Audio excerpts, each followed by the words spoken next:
Bonjour à tous, nous poursuivons avec la cinquième Mishnah du cinquième Pérec, Mishnah Uba Shvi'it. La Mishnah poursuit ce que nous avons vu dans la Mishnah précédente, que il faut racheter les fruits du Maaser Sheni, ça nous l'avons vu auparavant, et dans la Mishnah précédente, les fruits du Neta Revaï de la 4e année, il faut racheter. Et comme nous avons vu la manière de calculer dans la 4e Mishnah, étant donné que la Kedusha du Neta Revaï, c'est lorsque les fruits sont encore rattachés à l'arbre, donc il faut tenir compte en réalité de tous les frais que le propriétaire de ces fruits va avoir pour l'entretien des arbres, pour la garde des fruits, pour la cueillette des fruits.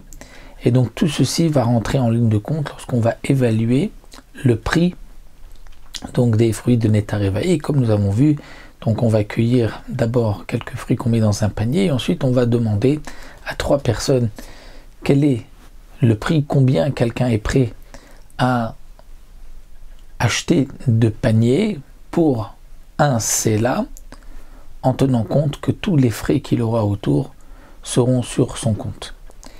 Ici la Mishnah continue la 7e année, pendant l'année de la Shemitah. Eh bien, Podeu Beshovio, il faut quand même racheter s'il y a des fruits de la 4e année, et ça tombe l'année de la Shemitah, il y a une Kedusha, mais l'année de la Shemitah, on ne travaille pas la terre, on ne garde pas aussi les fruits. Donc le prix des fruits va être évalué Beshovio en fonction de sa valeur, du prix vraiment des fruits, et non pas du travail tout autour. Ve'im haya akol mufkar, et on reprend même dans une autre année des 7 années de la Shemitah, donc dans les 6 premières années, si ce champ était mufkar, efker, il était abandonné, et quelqu'un est venu se servir, et il sait que ses fruits sont de la 4e année, eh bien enlo la sachar lekita, il pourra enlever du prix des fruits que les frais de la cueillette, mais pas les autres frais du travail de la terre, puisque le terrain a été moufkar, donc il n'y a pas de frais, puisque chacun prend ce qu'il y a, il n'y avait pas de travail de la terre. Maintenant la Mishnah continue. Apodé Neta Revaï Shelo, celui qui rachète les fruits de la 4e année Neta Revaï Shelo, qui lui appartiennent de son terrain. Bien Mosif Alav Ramishito, il doit rajouter un 5e. Dans le Pidyon, on dit voilà, on rajoute un 5e. C'est comme nous l'avons vu d'après Beth Hillel, puisqu'on apprend le Neta Revaï du Maaser Sheni, il faut rajouter un 5e.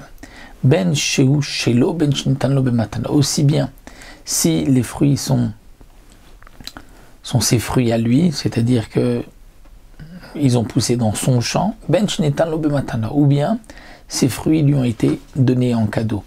Et comme explique le Barthénora, c'est lorsque les fruits étaient encore sémadar, donc petits, juste après le bourgeon, lorsqu'ils n'étaient pas encore mûrs, parce que si quelqu'un a donné des fruits, une fois que les fruits sont déjà mûrs, eh bien là, Beth Hillel pense que le Neta Revaï devient Mammon Gavois, l'argent d'Hachem, qui nous permet de le consommer donc après Pidyon. Et là, on ne peut pas